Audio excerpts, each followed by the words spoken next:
Rolex GMT-Master II, Coke or Pepsi? It's a matter of taste, some say, and individual tastes always differ. But there's only one right answer if you're talking about the Rolex GMT-Master. Although the manufacturer made a version that had a GMT bezel in red and black, called Coke, the first GMT-Master from 1955 bore the red and blue scale for the 24-hour display and was nicknamed Pepsi. The Pepsi GMT-Master II represents the reincarnation of the classic in its original form. At first, the colors were used to distinguish between the day and night times of the second time zone. This and other specs for the watch came from Pan American Airways, at whose request this model was created. At the time, new jet airliners made intercontinental flights shorter and more popular, and the increased number of flights also increased the demand for watches with a second time zone. In addition to having the aura of a pilot's watch, the high level of recognition of the colored bezel contributed to the GMT Master's popularity.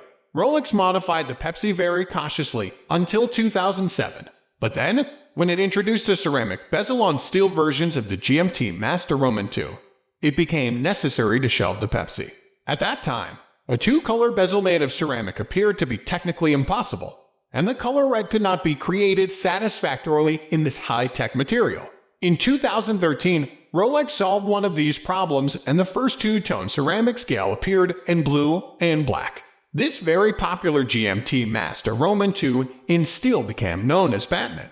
In 2014, Rolex was able to create the desired red color, and the company reintroduced the beloved red and blue Pepsi bezel on a white gold watch. The price of over $40,000 was too high for many fans of steel Rolex sports watches. In 2018, Rolex responded to its customers' desires and again issued the Pepsi in steel, so as not to be confused with the more expensive white gold Pepsi. The steel Pepsi is the first Rolex sports watch that has a 5-piece linked Jubilee bracelet, previously reserved for Datejust models. But whether this is a consolation to owners of the white gold version is debatable, since the multi-link Jubilee bracelet has a more elegant appearance than the 3-row Oyster one.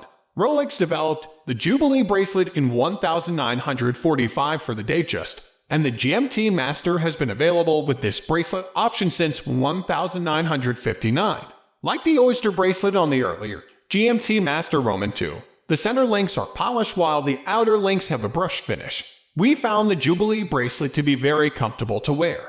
The small links fit snugly against the wrist and did not pull fine hairs. Thanks to its curved links, the Oyster bracelet felt just as supple and comfortable. The bracelet and case are both made of Saltwater Resistant stainless steel 904L, which Rolex calls Oyster steel. Unlike the Datejust, the Jubilee bracelet for the GMT Master II does not have the Oyster clasp folding clasp, but instead uses the Oyster lock folding clasp. The clasps look very similar. Both offer the EasyLink extension piece that can lengthen the bracelet by 5 mm, practical when the wrist expands due to warmer temperatures or increased activity. Half a link can be folded out from the clasp to make the bracelet longer without making a visible difference to the bracelet. The high-quality clasp on the Jubilee bracelet comes very close to optimum in terms of workmanship and operation. The safety folding bar is barely noticeable when closed. Opening it by lifting the Rolex crown reveals a lever that is easy to raise to open the bracelet.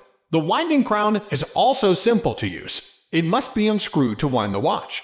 In the first pulled-out position, the primary hour hand can be moved forward or back in hour increments to set a second time zone.